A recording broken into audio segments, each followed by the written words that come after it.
Okay, so we are about halfway through the project, and I wanted to touch base so that my students could see what it is beginning to look like about halfway done. Now, as I have placed my coil on my project here, I have alternated putting the seam here, and then I have placed it on the opposite side or the back as well. But what I'm starting to notice is my project is dipping down here on the sides. So I think it's important to use this as a learning tool, students. And let's go ahead and start alternating side to side now, and not so much front to back. And what I mean here, I'll show you. Let me just demonstrate here. Finish coiling this. Should be about right. Okay, so let's go ahead and place it like this. And then our seam, as you can see here, the seam, this is what I call the seam where the two ends touch, that will begin to strengthen the sides as well, okay? Our new side.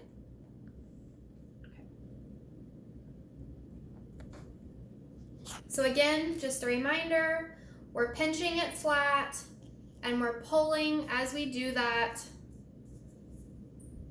and then place it on the table and roll it to coil it. And as you roll it, be careful to keep it as uniform as possible, meaning, see that one messed up. Okay, so what happened here was as I was pinching, it folded and it got a dry pocket. And if you were using clay in a typical high school setting or art room setting, you would not be able to have dry pockets, because if you put it in the kiln, it would blow up, it would crack, and your project would be destroyed. So we have to get rid of that piece, okay? So let's just pinch that off, and we are gonna have to make this a little bit longer.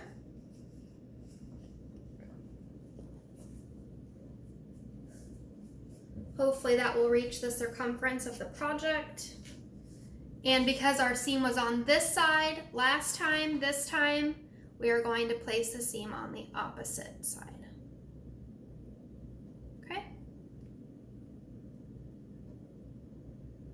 Just like that.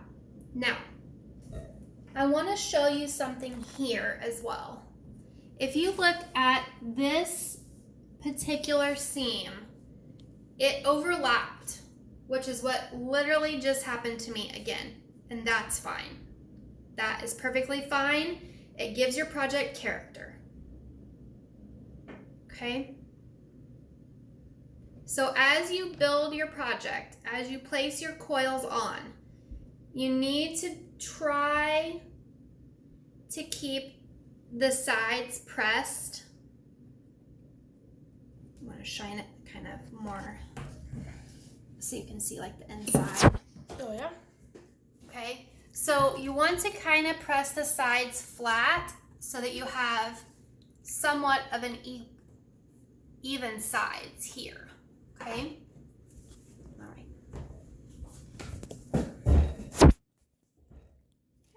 So we only have 3 pieces left, so that means we have 6 layers left.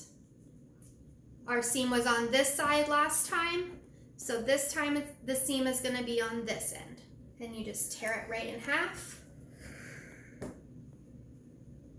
Pinch, be careful not to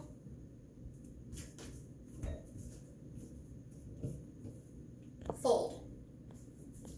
So one thing to keep in mind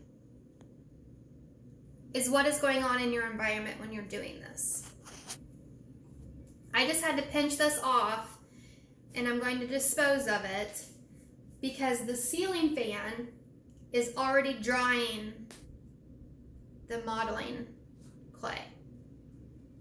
So you kind of have to work quickly with this. Now for it to dry hard, like leather hard, takes about 24 hours. It's this time, so we did a good job of not having a fold. And again, just remember, as you're doing it, if you come across a fold and you can kind of feel that's happening, just pinch it off and recoil it a little bit longer. Okay, we are going to place this here and just wrap it around.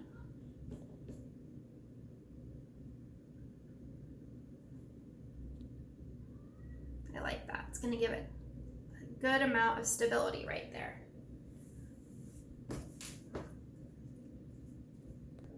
Okay. Okay, so we have finished all of the model magic.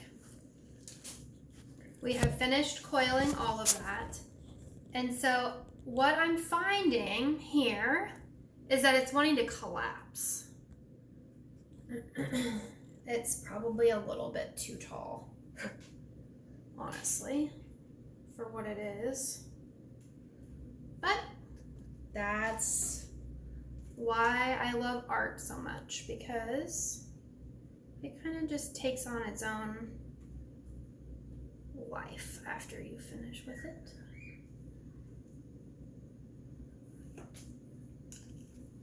Okay, now I'm not going to pick this up to show it to you at this point because it is too raw. So I will have my assistant take the camera all the way around so that you can see the different layers and seams and textures.